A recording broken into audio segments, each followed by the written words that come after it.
hello, it's me, Bitter Corella. Welcome to another episode of Dark Tomes by Dark Writers. I was just here consulting the Orb to figure out which Dark Tomes writer we'll be discussing today.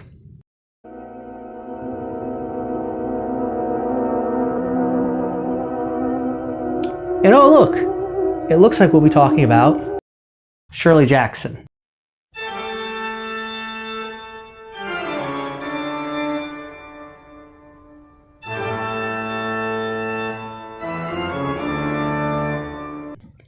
Now, Shirley Jackson is best known as the author of The Haunting of Hill House and The Lottery, that chilling tale of conformity gone mad. The whole state is suddenly in the grip of lottery fever, and Springfield is no exception. In fact, every copy of Shirley Jackson's The Lottery has been checked out from the Springfield Public Library. Of course, the book does not contain any hints on how to win the lottery. It is rather a chilling tale of conformity gone mad. Oh. Luckily, Shirley Jackson has recently been getting a lot more attention, which is good. In her day, she was a popular best-selling author, but she never really seemed to get her due from the critics. Often they were deriding her with tales of, oh look, here comes Shirley Jackson with another one of her spooker stories. One critic even calling her Virginia Werewolf, which is that sort of not witty thing that critics like to do in the fancy magazines to pretend that they're witty, because she didn't write werewolf stories. So it's not really very clever to call her Virginia Werewolf. So why is it that the arbiters of taste didn't give Shirley Jackson her due for such a long time? The short answer, of course, is because she's a woman. I mean, let's face it, that's just the honest truth. But there's a little more to it, I think. Horror didn't really coalesce as a genre until the late 1970s, early 80s with the blockbuster success of Stephen King and the subsequent paperback horror boom. Before that, of course, there was horror literature and horror stories, but people didn't really conceive of horror as a genre.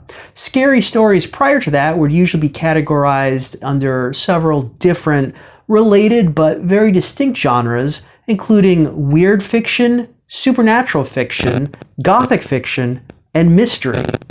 Now, all of those genres do overlap with horror to some degree, but none of them quite mean the same thing. So Shirley Jackson was writing works that are unmistakably horror at a time when audiences did not have the vocabulary to really recognize it as such. I think that's part of the reason you get such extreme reactions to stories like The Lottery. Audiences really did not know how to engage with that material. And while Shirley Jackson did write a lot of works that also fit comfortably into the gothic and supernatural categories, pieces like The Lottery or The Summer People are unmistakably pure horror and can only be read as such. So, what are some common features of the Shirley Jackson story?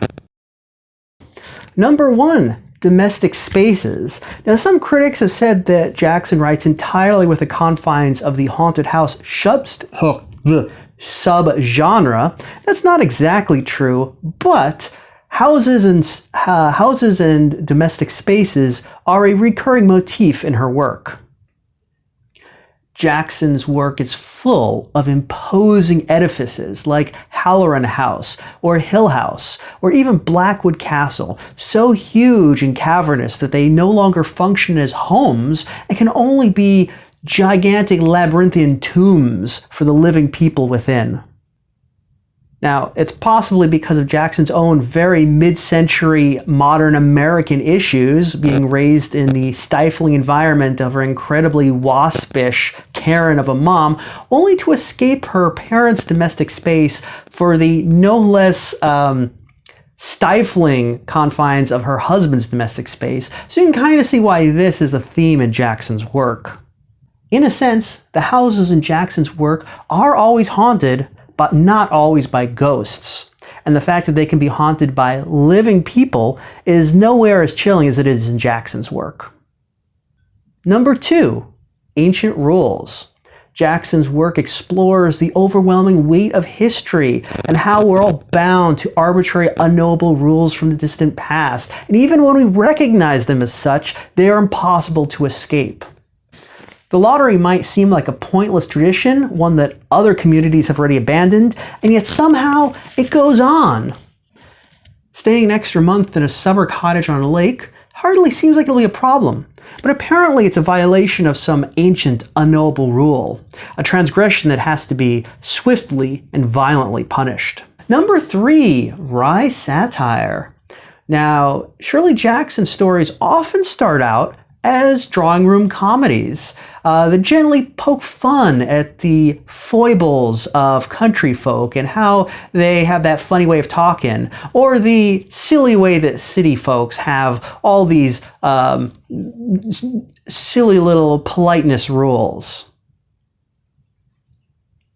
In fact, Shirley Jackson's got a real ear for folksy, humorous dialogue, so much that a lot of the early pages in many of her stories have the feel of a newspaper humorist who specializes in overheard anecdotes, something like an Irma Bombeck or a Louis Grizzard. In fact, it's only gradually that stories like The Lottery or The Summer People really turn into horror. And the switch is so gradual that you can understand why, as Jackson said, so many early readers of The Lottery expected the story to end with Mrs. Hutchinson winning a new washing machine. Now, if any modern writer could be said to be heir to Jackson's legacy, I think it would most likely be Bentley Little. Now, his grody, nasty social satires are far less subtle than Jackson's, but you do see a lot of echoes of Jackson in his comic sensibilities. Number 4, ambiguity. Now, was Eleanor's death in The Haunting of Hill House really caused by the supernatural? The residents of Halloran House in the Sundial actually survived the end of the world. Who knows? Who knows? Who knows? What's real? Where am I? Who am I? What's going on? Blah! Number 5, the rabble. Now, The Haunting of Hill House, The Sundial, We Have Always Lived in the Castle, they all take place in large, imposing edifices on the outskirts of villages. These edifices are remote and distinct from the villages, and the inhabitants are consciously othered from the people who live in the normal, everyday world of society. Even in Jackson's non-housework, you can see how the mob remains a frightening force when it comes together in all its fury, even when it's subtly working behind the scenes, like when they're sabotaging the escape vehicle of the Allisons in The Summer People. Now, there's been a real academic push in recent years to interpret Jackson's work entirely through a feminist lens. And that may or may not scan onto her work, but it is undeniable that there's a very distinct feminine mystique vibe to many of her stories. Jackson is a writer fascinated by the gilded cage of domesticity, and when you look at the contours of her own life, it's not hard to really see where that obsession might have originated. Like I mentioned, she was raised by the most waspish, whitey Karen family, by the most waspish, whitey Karen mom. Now, this was a woman who devoted herself to negging Jackson all her life. Even after Jackson was a successful, established writer, her mother continued to send her letters, criticizing her writing and calling her fat. Now, I mentioned that when Jackson escaped her mother's fear, she immediately fell under the influence of her husband, who is a really cool guy. He was an academic, and if you were a male professor in the 1950s, of course, that meant you basically just fucked all your grad students, which he did, much to Jackson's dismay.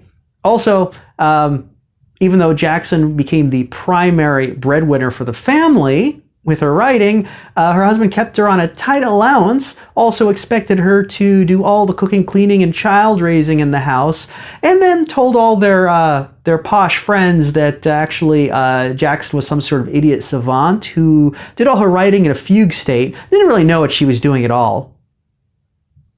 So a real cool guy.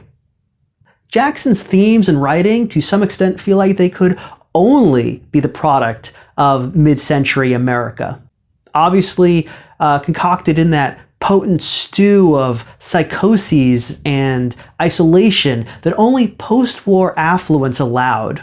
But they're also so timeless that they're still relevant today, possibly, unfortunately, because America hasn't changed all that much. No one so clearly understood the rot of the American condition and so clearly foresaw the rotten fruit that it would eventually bear as Shirley Jackson. Well, I hope you've enjoyed this little look at Shirley Jackson. As always, if you did, why not like or subscribe or do whatever it is that people do, assuming you're watching us on the YouTube. If you're not and you're watching us on the public access, you can't really do that, but check out my Twitter account. It's midnight_pals, just as it always is. We talk about Shirley Jackson there, as well as other horror writers that you should probably be aware of, and lots of hilarious and very edifying tweets. And so until next time, please enjoy your mortal coils, and we will see you again.